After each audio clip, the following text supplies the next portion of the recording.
You and I've played. There have been plenty of sort of speed receivers in the league over the years that, I mean, they could hear a cat sipping milk from 100 yards, right? So when they start to make any sort of in cut at all, their eyes get very big and their ears go. It's like, I'm not going in there.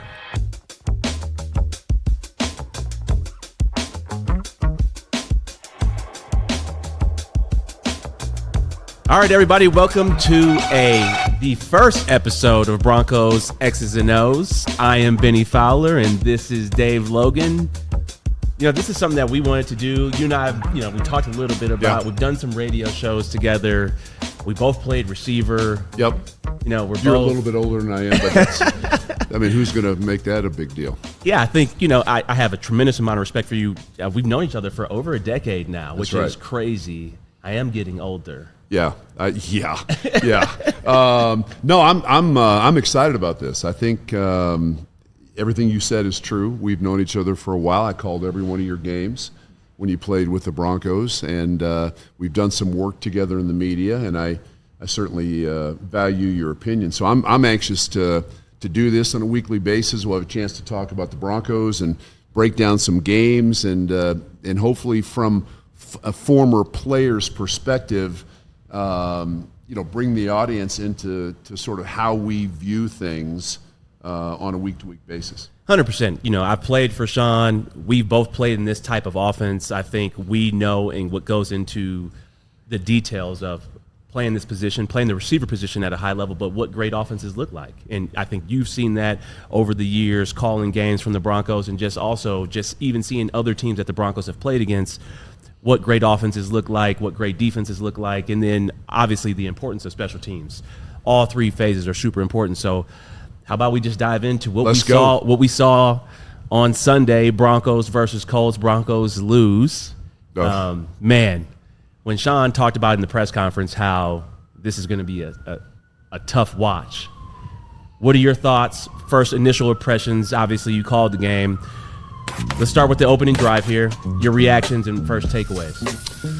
Well, I would say even before the opening drive, and there's no way to tell this until the season is over, but I think while every game is sort of packaged up in its own little self, they do matter as the team and the season goes on, right? Mm-hmm. And so I think yesterday in Indianapolis, calling that game, it was a struggle. I thought the Colts had a really good game plan from an offensive perspective. I thought they did a good job against the Broncos defense. I initially thought that Jonathan Taylor, I thought they would try to come out and really run the ball. They didn't.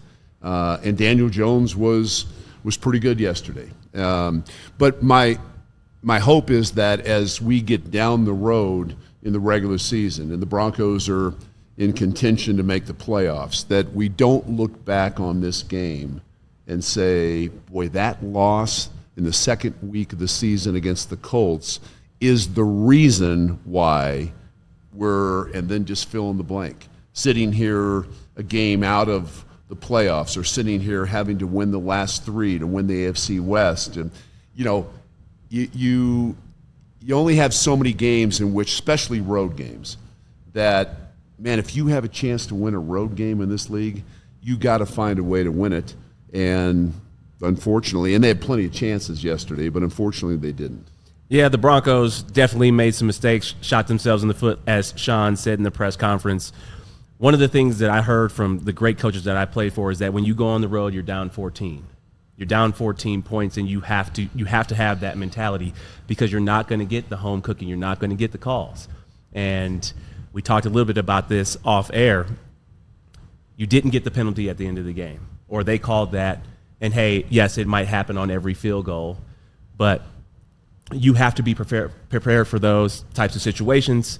Broncos got that penalty called on them, but you don't lose the play. You don't lose the game on just one play. The penalty for J.K. Dobbins on the offensive drive where Will Lutz actually missed the field goal, I also thought was just as big of a penalty because of how the Broncos were driving that ball.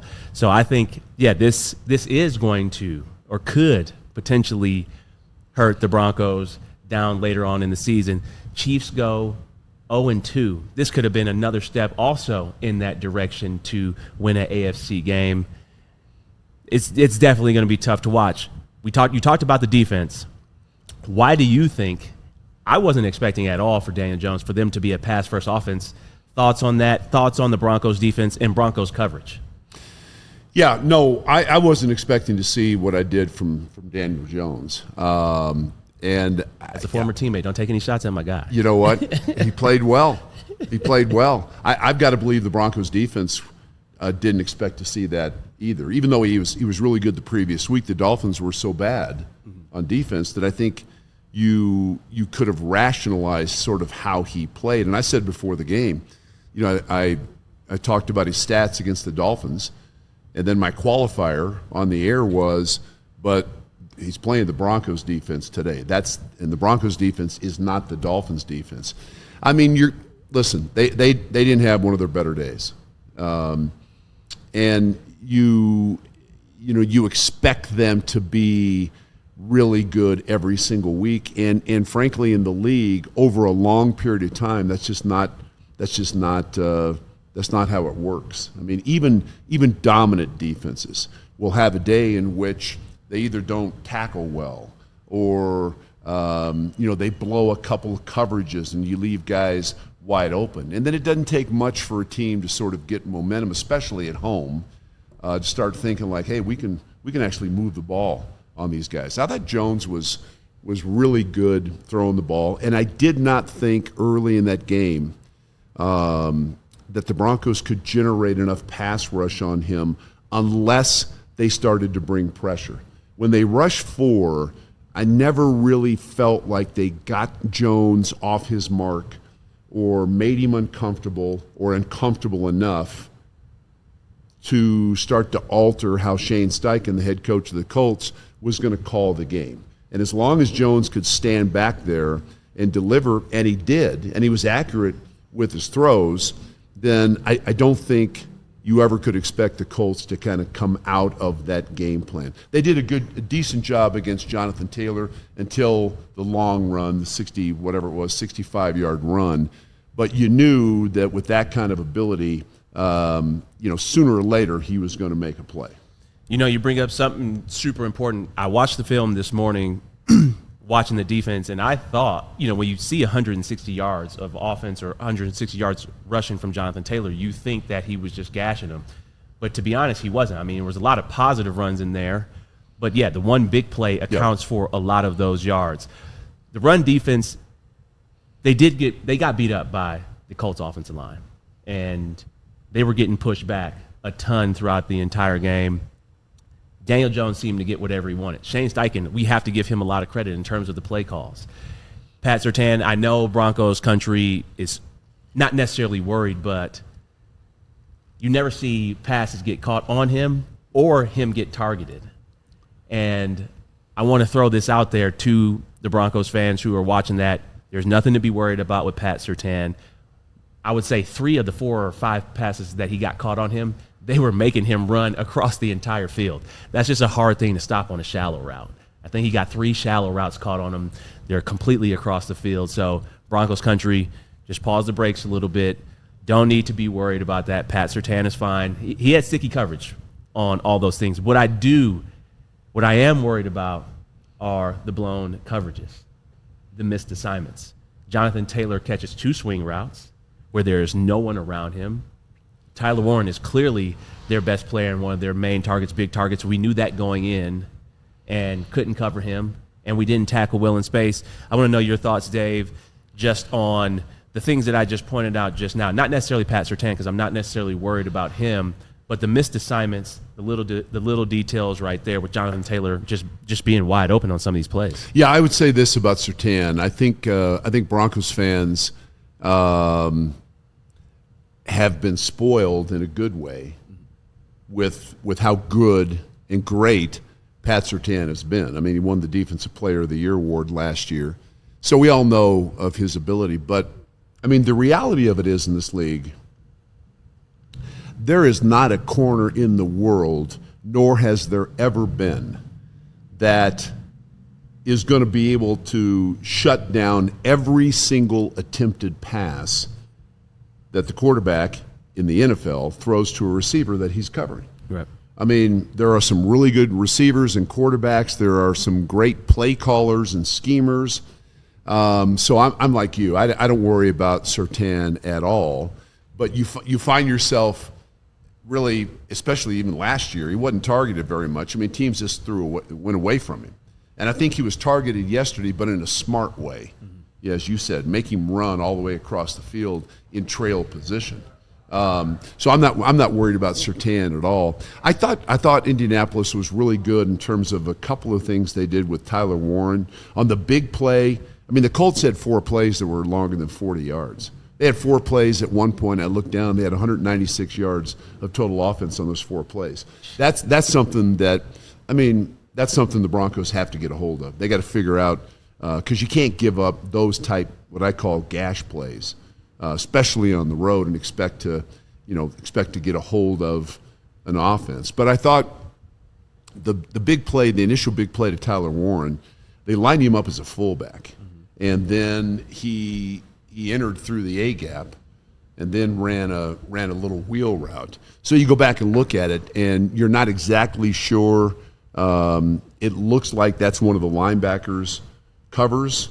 You know, I'm reticent to go back and say, hey, he blew a coverage, because sometimes it's hard to go back and determine, even when you see the all-22, it's hard to determine, like, okay, what are they in the back end, and are they in pure man coverage with those linebackers?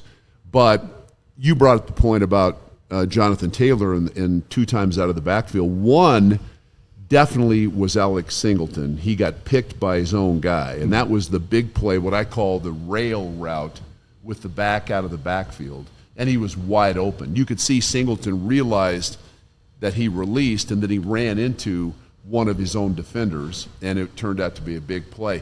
The other one, the touchdown one, was simply a swing route out of the backfield, and that clearly was a blown coverage. Yep. So, I mean, that's what they get paid a lot of money to go back and figure out, like, why? Okay, was it a bad call?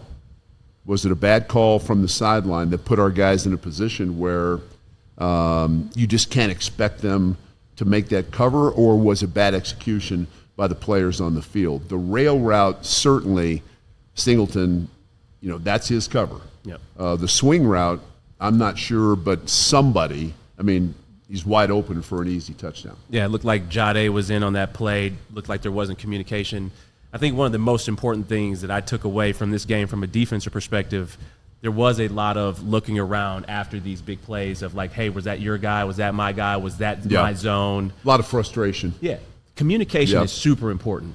And we had Aqib Talib on this podcast, not on this specific podcast, but we had Aqib Talib on maybe a couple months ago, and we talked about the 2015 defense, or just some of the defenses that he played on here. And Aqib talked about walking out of that meeting room with no gray area. Everything is black and white. And I think that's what the Broncos have to get back to. If they're going to be a top 5 defense again this year and be a championship level defense, and Sean's talked about this being a championship level team, you cannot walk out of that meeting room with any gray area. You have to be on all your P's and Q's. And I think this might be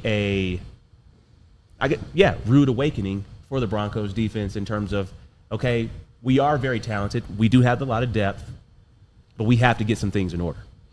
Yeah, I think what Aqib said is so true. I think the key thing for a defense to really be able to execute and be called a great defense is their ability to communicate.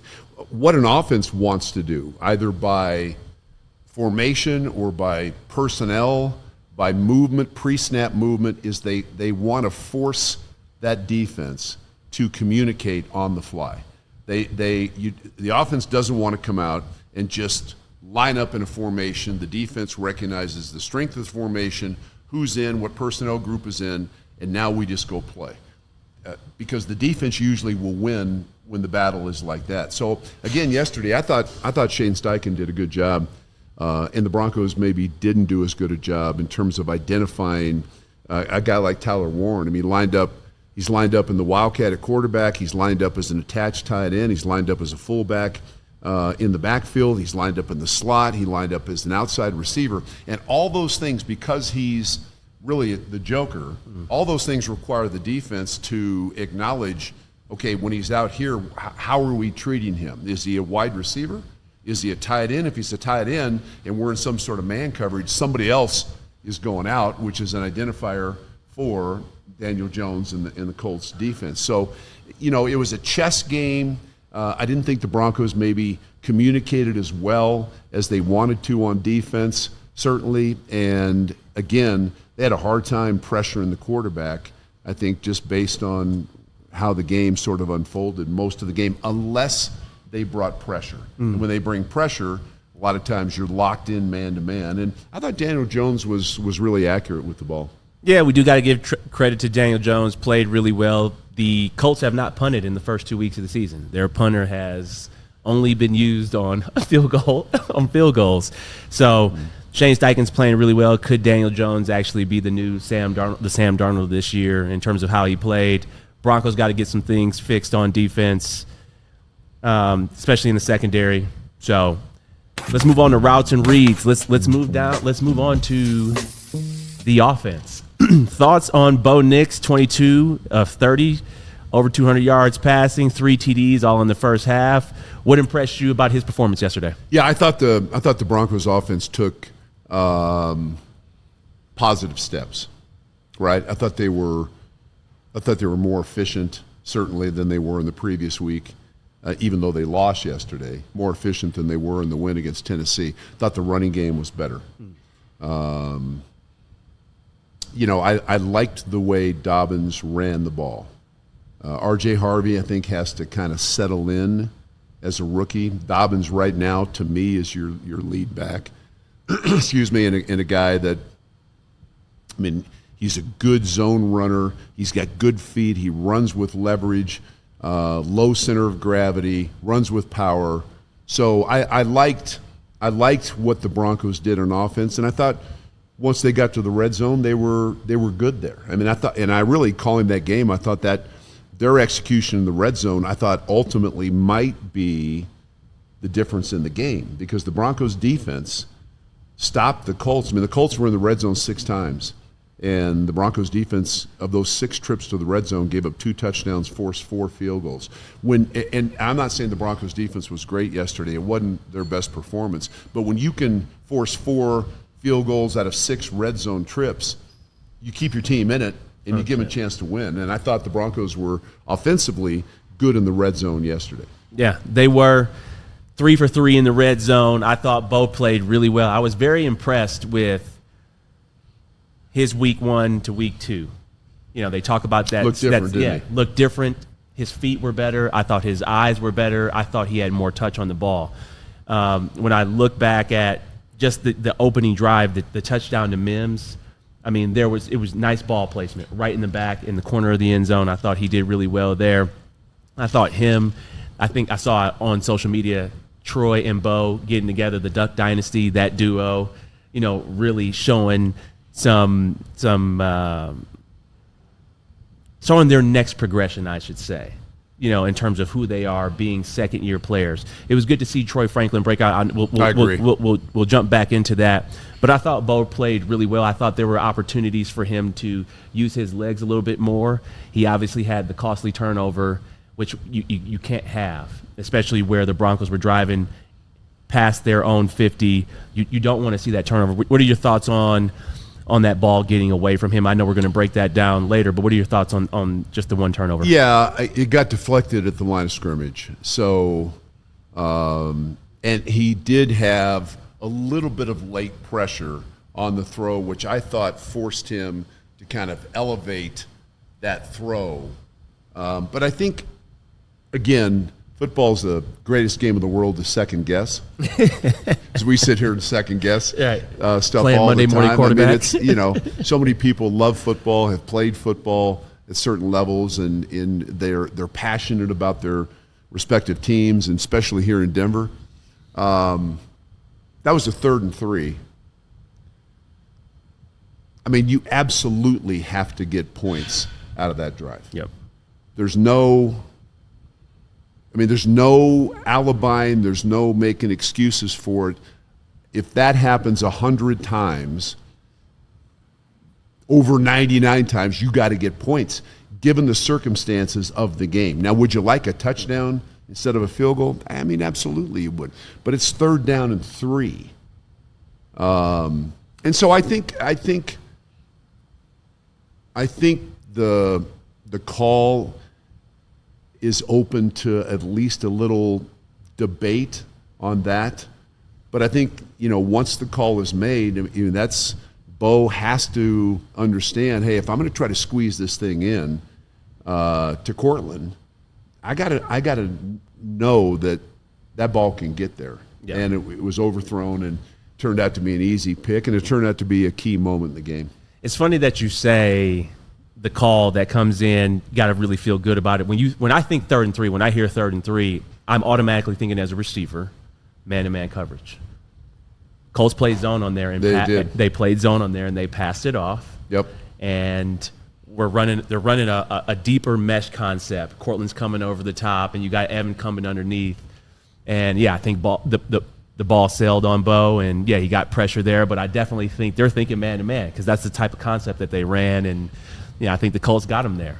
Playing a match zone, passing things off. Yeah, I think again, it's simple for us to sit here the day after and say, 3rd down and 3, would you do anything differently? And obviously, if you knew it was going to be some sort of zone, you probably would make a different call. The reality of it is those type situations happen, you and I know, all the time in the NFL. And there were other things that sort of led to that. But it was one of the key moments. Yep. And I think Bo would be the first to say, hey, I can't make that throw in that situation because it takes points off the board in a game that if you get 3, it's going to change really the mindset of the Colts down the stretch. Instead of being down by 2, then you're going to be down. You're going to need a touchdown. It changes everything in terms of even how the Broncos defense plays in the last 3 or 4 minutes of the game. Yeah, 100%. Let's jump to something positive with the Broncos and the way they play. Troy Franklin, 8 catches, 89 yards, a touchdown, 1 carry for 11 yards. I thought that Troy had a breakout performance. I think he has clearly established himself as receiver number 2 coming off of the preseason and how well he played there, how confident he played there. And then last week, 4 catches for 44 yards, but he caught the ball with his hands. That carries over to this week, catching the ball with his hands, routes, scramble drill. One of the things that really stood out in the scramble drill to me is that this, and I know this, confidence is everything. If he wasn't feeling confident, he doesn't turn the scramble drill up the field to go catch a go route. He does one of these comeback moves to make it an easier catch. Instead, he goes down the field and catches the ball over his shoulders and makes a huge play. Would love to hear your thoughts on Troy Franklin and the way that he played yesterday. Yeah, I think, as you said, what we've seen the first couple of weeks is sort of a byproduct of what we saw every single day at practice in the preseason.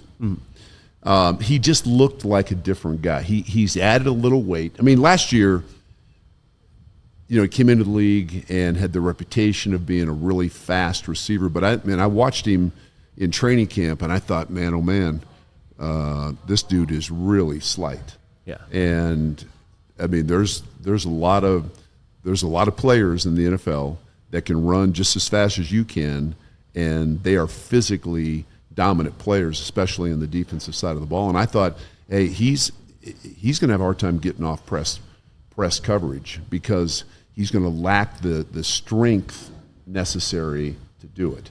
But you know what? To his credit, I think this year he just looked different. I was told he gained about 10 to 12 pounds, but he just looked, physically like you want even fast receivers to look in the NFL. Mm-hmm. So, and I thought he had a really good camp. And it seemed like, Bo and he have a great sort of chemistry because they played together in college. But I just thought he looked much more sort of settled in training camp. I thought he looked much more confident. Did he have a couple drops? He did. But he didn't let that affect him. And I think he's got a chance to really turn into a big-time down the field threat for the Broncos, because you and I know, I mean, everybody, it doesn't feel that way to me today, but everybody who played in the league was a really good athlete and fast. And I don't feel like I'm fast anymore. And then there are guys at the receiver spot that are they're just faster than your fast guys. Yeah. They're in that sort of class. And I think Franklin's in that class. So as long as he continues to work at his craft and it works at route running and understanding coverages and the leverage of defensive backs, and the most important thing is your ability to catch the ball. As long as he continues to progress in those areas, man, I think this kid is going to be a hell of a player. Any comparisons? I have a couple. You want me to go? Yeah. So in this offense, I believe, if you remember the name Ted Ginn. Oh, yeah.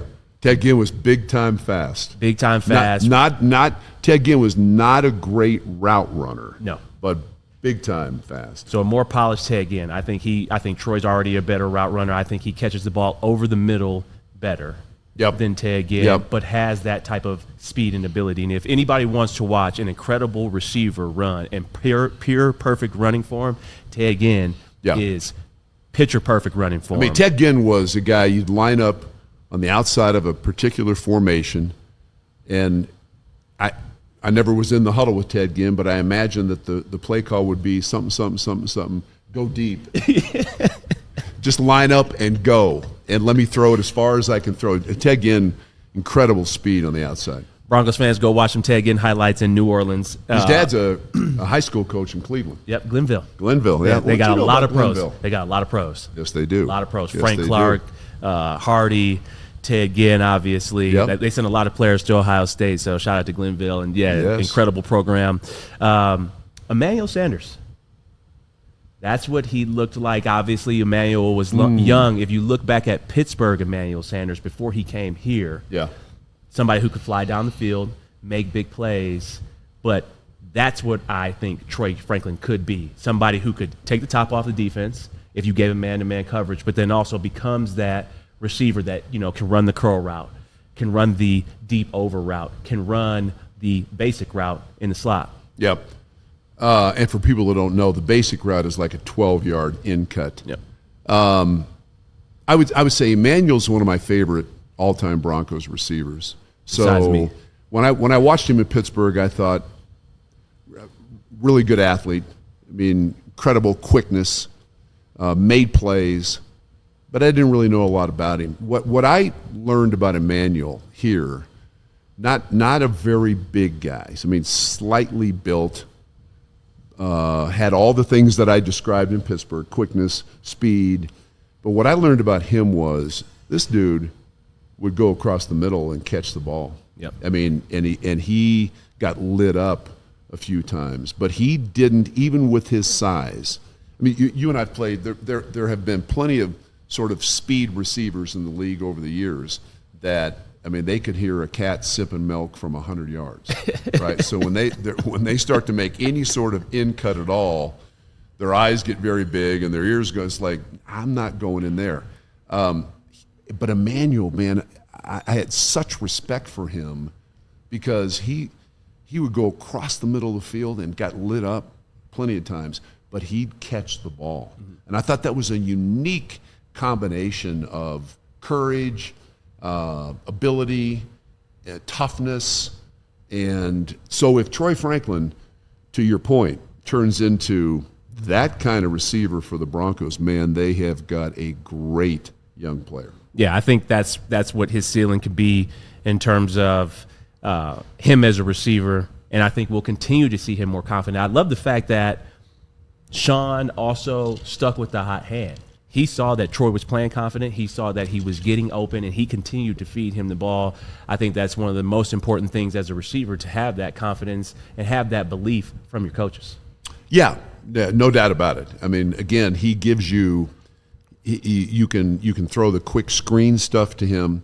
You know, I was impressed with I think it was 3rd down and 1,000,000, and they threw quick screen to him. And, man, instead of trying to dance and try to find a way to make just a huge game-breaking play, he just put his foot in the ground and went straight ahead, and I think picked up 11 or 12 yards and put the Broncos in a much better field goal position. The field goal was missed, but it was just a smart football play at that time. Yeah. Let's go to the big boys up front. I thought the pass pro was pretty good all day. I thought the offensive line played really well. 76 yards on the ground for J.K. Dobbins. Thoughts on the offensive line, the protection? Yeah, I don't disagree. My sense was Bo had time to throw it. I thought that the running game was improved, much improved. I think the running game is going to continue to improve as long as they're committed to the running game. Mm-hmm. And I think that's something that I think will bear watching. I think it's an interesting point from Sean Payton's perspective in terms of how he attacks every single week. I thought, they came out in the first play, and here comes Dobbins on an OG. They pull the guard. I believe they had the double tight end set. They were in 22 personnel, I think, 2 tight ends and 2 backs. Court was the only receiver, and gashed him for a big run. So it's the running game to me is kind of a tempo setter, a trend setter early in the game. If you can line up and let those offensive linemen rock forward a little bit and get off the ball, linemen love that. What's hardest for offensive linemen to do is to have to kick step and to have to pass protect against athletes that are just better than they are. By and large, defensive linemen are more athletic than offensive linemen. So you want to run block those guys and slow them down and get control of them a little bit. But I thought really it was a nice mixture yesterday. I thought the Broncos offense really took positive steps forward. What do we want to see improved? I know what I want to see improved is the second half. Not necessarily play calling, but second half execution. I thought the Broncos executed pretty well for 3.5 quarters, and I thought the execution kind of went out the window the last half of the third quarter and all of the fourth. I didn't think they played well. What do you want to see improved from the offensive perspective? Also, Cortland Sutton, only 1 catch for 6 yards. Evan Engram, a couple targets, but only 1 catch. Yeah. We haven't seen the Joker role yet with Evan, and I know Sean was super excited about having Evan. He's a very dynamic playmaker, one of the best playmakers that I've ever played with in terms of his ability to separate. We saw the Colts use Tyler Warren in so many different ways, line up in the backfield, line him up as a receiver, hand in the dirt, tight end. We didn't get a chance. We have not yet seen that with Evan. Obviously, we're in week 2. And for Broncos fans out there, me playing with Sean, I know Sean likes to come out with a lot of volume in the first 4 weeks of the season, and then he tries to dial it back and find what's really working really well. But what do you want to see in terms of improvement from the offense going into week 3? I would say, with respect to Evan Engram, I completely agree. Now, I will say this, and I don't have any intel on this, but I'm wondering, he got nicked up a little bit with the leg injury against Tennessee. I wonder if he's 100% healthy. I don't know. But they haven't, to your point about the Joker, we haven't seen that in the first couple of weeks. Cortland, as you said, 1 catch. Wide receivers, we both know this, you're going to experience some of this in a season. It's really frustrating. And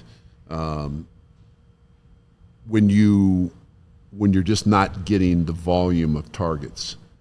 And sometimes it's the coverage, sometimes it's the quarterback read, sometimes it's the play call, sometimes you're running the ball more and you're effectively running it, so you want to stay with that. But wide receivers have to fight the frustration several times during the season of, hey, what about me? Are y'all must have forgot who I am and where I play. So I think we'll see Cortland back strong coming up here against the Chargers. But the Evan Engram thing, I think, is interesting, and I don't have a good answer in terms of at least the first couple of weeks, because they haven't seemed to sort of settle on who he is and what he does best, and how can we as an offense utilize a player with that skill set best. Have you ever demanded the ball, from Absolutely. the coaches? Yeah. No, absolutely. Back in the day, and I played with the Hall of Fame tight end in Ozzie Newsome. I played X for a long time, but I remember games. I remember a game against the Pittsburgh Steelers back in the day where I hadn't had a target. We're midway through the third quarter, and then I finally got a target and a catch, and I got up and signaled to the press box. I signaled like it's what I'm talking about, and I got the next two passes, the last of which was a touchdown. So you always, I don't know if it's a necessarily a diva thing, but receivers feel like, hey, I can help us win. Yeah. Right. Mm-hmm. I'm out here working. I'm not getting the ball. What are y'all doing? But that position is totally dependent on a lot of other things: pass protection, quarterback making the read, quarterback accuracy, you running the right route. So there's so many things that have to happen in order for you to have a ball thrown to you. And then, you know what? You damn sure better catch it. Absolutely. I know that for sure. Emmanuel Sanders used to talk in third person when he wasn't getting the ball. He'd be like, oh, man, you guys are paying Emmanuel Sanders this amount of money and he has no targets? No, I never did that. I used to walk away. I never did if that. If he's getting ready to go off, I would walk away. You didn't answer him? I'd be like, all right, man, that's above my pay grade. They're paying Emmanuel Sanders that much money and they're not throwing Emmanuel Sanders the ball. Yeah. Can't believe it. Can't believe it. But then he'd go out and make a play. Yes, he did. Yeah, I would like to see Cortland get more involved in the game plan, Evan more involved in the game plan. I wonder if it's hard for Sean right now just because there are so many weapons, though. You see Troy Franklin have a day. He obviously, you want to get him involved. He's a young player. Marvin Mims catches a touchdown. How do you find Cortland and get him more involved in the game plan? But then you got Evan Engram. There's a lot there. Yep. And then you also have a quarterback going into year two. Yeah, I think there's a balance there for sure. I would think that Sean goes into a game and certainly after the first quarter and absolutely at halftime, he'll look at the numbers and say, okay, how many touches for Dobbins? How many touches for Harvey in the run game? How many targets for Court? Where's Engram, Franklin, Mims? So you'll look at that, and I think he's got a pecking order. Probably would never share the pecking order, but I think most coaches have an idea like, listen, the second half here, I got to get Dobbins more involved in the run game, because sometimes you get in a game, I think, and things are moving fast, and you're on your play sheet, and you just are not completely aware that maybe Dobbins has had 2 carries in the first half or something like that. Now that was not the case yesterday, but yeah, so I think he's aware of it. And I think sometimes the circumstances of the game dictate. Certainly a defense can come out and do a few things differently than you were expecting going in. And I thought they did a good job on Cortland yesterday. I thought they made a point to try to do everything they could to take him away. And sometimes that's going to happen. And certainly if you're going to allocate that many resources to stop in number 14, then other guys are going to get fed. Totally agree with you. Let's shift to the player's perspective. Us being former players, I think one of the things that really sticks out to me in yesterday's games was the mistakes. More so, not necessarily the coverage mistakes. I'm not going to dive into that on the defensive perspective, but the penalties. Thoughts on the penalties? I think the penalties shot us in the foot. Obviously, the one with the field goal, the J.K. Dobbins one, I think is a really big one. Yeah. It's only a 5-yard penalty, but I think it's a huge penalty, just with everything and the momentum that the Broncos offense had. Love to hear your thoughts on penalties and these mistakes, and how do these things get fixed? Because we had penalties last week and we had errors last week that also shot us in the foot. Yeah, I mean, you definitely late in the game, you don't want to do what Dobbins did. I think that Dobbins getting up and spiking the football was a little bit of the pent-up sort of frustration that he had from the previous week, because until the fourth quarter, really, the run game, in that win over Tennessee. I mean, the Broncos into the fourth quarter had like 54 yards rushing because they really had not run the ball. Running backs are just like receivers. You know, we can gripe about not having the ball thrown. Running backs are like, hey, you know, give me the ball, right, because I can help us win. So he made a heck of a run. He's a powerful back, and then he got up and got a little excited. As soon as he spiked the ball, I said on the broadcast, "Oh no, I hope this doesn't cost." And as soon as I got the word "cost" out, here came the flag. So now it's 1st and 15. Then you get the face mask penalty, which I thought maybe was a holding call, but a face mask penalty on Troutman. Now, I will say this, on that call, that's a play that's designed to go up inside.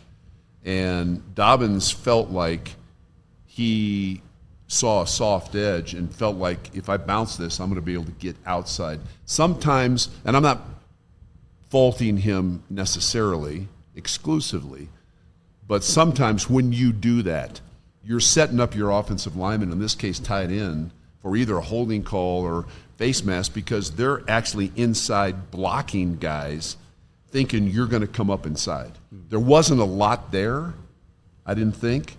So you don't want to take away the natural instincts of a running back, really good running back.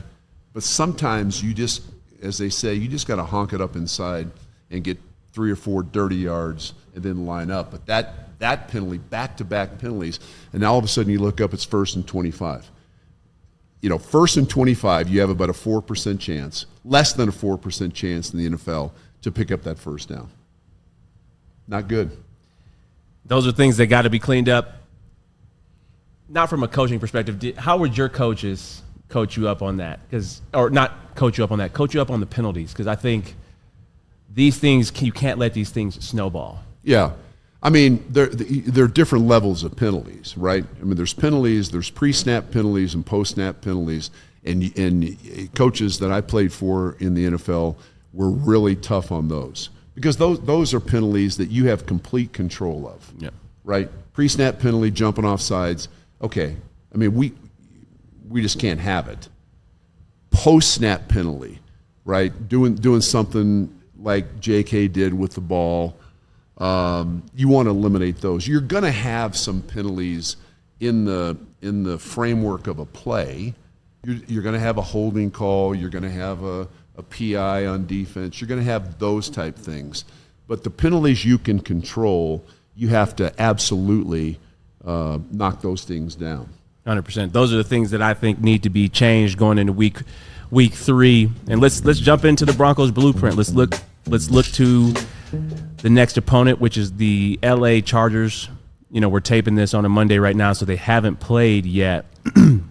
But going into this game plan, or if you're looking at it from the Broncos defense perspective, you got Justin Herbert, you know, who's a great quarterback. He's got all the tools and weapons. The way he played against the Chiefs in week 1 looked really good. Yep. Obviously, they're going to try to establish the run. Omarion Hampton is their first-round pick, an explosive back from North Carolina that the Broncos, I know, were taking a look at. But they're going to be looking at this game right here. And Harbaugh loves to establish the run. And they got a great offensive line. They ran the ball really well in week 1 against the Chiefs. How do you see things playing out? Not necessarily with the score or anything like that, but how do you see it so far with the Chargers offense versus the Broncos defense? Well, I think the Broncos defense will be challenged all week. When you don't have what is typically expected in terms of the level of good play in a given week. And again, that's going to happen to every single team, I promise you. Even teams that are considered to have great defensive teams are going to have a week where it's like, wow. I mean, they struggled in several facets of the game. But what I would guess is the Bronco defensive players will be challenged all week. You want to try to get healthy inside because you know what's coming when you play the Chargers. Now, last year the Chargers beat the Broncos twice. If the Broncos really have expectations of being a postseason team, I mean, they've got to play. When the Chargers came to Denver, it was 23-0 into the second half. The Broncos closed and made it a game. But the game in L.A. last year, the Broncos, I think, should have won that game, right, and made too many mistakes, especially in the second half or late in the first half, where they allowed the Chargers to get back in, and then coverage became a real issue. We saw tight ends running wide open against the Broncos defense last year, so in LA. So I think part of it is just the mindset this team takes out there. When you play a Jim Harbaugh team, I think it's one of those where they say, double buckle games. Yep, buckle your chin strap and buckle it up twice, because you're going to, it's going to be a physical game. And that's how Harbaugh has coached his entire career. I also think that, if you're Sean Payton, coaches even head coaches in the NFL still have that little competitive thing. And I think anybody who coaches against Jim Harbaugh sort of has that little competitive thing, because he brings it out of people. Mm-hmm. He's a quirky dude. He, just how he handles himself at press conferences. So I don't think there's any lack of incentive for the Broncos getting ready for the Chargers. You got to stop the run and understand that even if you do, that guy throwing the ball, I think, is one of the elite. I know he hadn't won any playoff games, but he's one of the elite ball throwers we have in our game. Yeah, the Broncos got their hands full with the Chargers, moving on from Herbert, but their receiver core, Keenan Allen being back in this division, somebody who's played well against the Broncos every time he plays. He's about your age. Yeah, I think he's either a year older than me. I can't believe he's still playing. But, he's got that. You ever going to go back and play? Dave, I can't run at all. You know what? I can run straight. I don't think if I can you and I run right together, now. It'll look like you can run real fast. But I can't stop anymore. That's the thing. Getting in and out of the breaks. That's the hardest part. No, no chance. Keenan Allen, though, legit pass catcher. I'm curious to see how we will match up against them, because they also have Ladd McConkey, He's a nightmare. He's a nightmare. And then you saw Downs against the Colts playing in the slot. They use these motions across the field, and these guys get these running head starts now, which is something these offenses are doing now. These guys get these running head starts, and then they run these quick out routes 5 yards, or they run these quick outs or 10-yard outs. And I think that the Chargers are just going to look at this game right here, and that they will implement that also into this game plan. Yeah, I think the Broncos, I think they like man, because they've got guys that can cover. Wouldn't surprise me if they change up a little bit Sunday. Yep. McConkey to me is the key, although I'm a big Keenan Allen fan. Big physical receiver. I've seen him make some unbelievable catches. He's still, even at his age, athletic enough, and he understands the game. I mean, he's a smart player. But McConkey to me is the key for the Chargers passing game. Yeah. Because he's always open. They give him so many option routes in the slot, and depending on the leverage of the defensive back, he can make you wrong, because he's got the ability to go in or go out or hook up or go up. And so, no matter, defensive backs in the league are taught, take something away with your leverage, right? If you're playing one free and you've got a free safety in the middle of the field, most defensive backs are going to have outside leverage because they've got help inside. Yep. Well, McConkey understands that, as do a lot of really great, smart possession receivers, and he uses your leverage, which should be a strength, he uses it against you. So that's the guy that the Broncos have to have a good plan on, in terms of how do we take him away as best we can and make them go somewhere else at key times. Yep, third downs is going to be huge and important in making sure that the Broncos put the Chargers in third and long situations. Third and short is going to be hard to guard those guys. And pressuring Herbert. Yeah. They showed in that game in L.A. that, he's a good athlete, but he's like every other quarterback. If you can show him color of the other jerseys and pressure him, I think you can have some success. Run defense has to be better as well, because they will try to establish the run. So run defense has to be better, 1,000%. Thoughts on offense as we're attacking the Chargers defense? I know they'll play a lot of zone. Khalil Mack is still, I wouldn't say he's definitely not who he used to be, but Khalil Mack is on the Chargers. I'd love to see more of Troy Franklin. I want to see Cortland Sutton. I want to see some more plays down the field, Marvin Mims getting involved, but I'd love to see Evan Engram now. We've had Troy Franklin have his breakout game. Cortland played well in the first game. Now I think it's time for Evan. We got to start creating these matchups and exposing the defense on the other side, because there are not a lot of teams who have linebackers or safeties who can cover a guy like that. Yeah, I think, again, if he's healthy, I think he has to factor in the game plan. Like, as you said, how do you utilize him? And we just haven't seen it yet. And I don't have a good answer as we sit here today on this Monday after the Colts game. I don't have a good answer. I stopped and got a cup of coffee earlier today, and the guy behind me in line were talking about the game and how frustrating it was, and asked specifically about Engram. What do you think about Engram? And honestly, I thought for a moment, and I don't have a good answer on that. I really don't know. So the only thing I can come up with is maybe he's been a little nicked up. And as you and I know, if you're not able to go full at practice in the NFL, then they kind of put you on the back burner in terms of how we implement him in the game plan. So maybe that's it. But I'm anxious to see what Sean does with him, because I agree with you. I think he's a weapon, and I think you can utilize a guy like that in so many different ways. Yeah, I think I'm curious to see where Sean's game plan is. I thought he was more creative in the first half against the Colts. I would love to see more of that creativity. And when I say creativity, I'm talking about specifically the touchdown that we threw to Troutman. And you start in this tight formation, then you explode to a 3-receiver set, and then you run with the the tight end on the outside. Yeah, and you get the matchup that you want, and you run a pick play. Yep. I'd love to continue to see more of that creativity. I know Sean's got that, and I know he's trying to figure things out. But I think to win this game against the Chargers, you're going to have to score some points, because I think they can put up some points, and you're going to have to put. We put up 28. Broncos put up 28. So yeah, 28.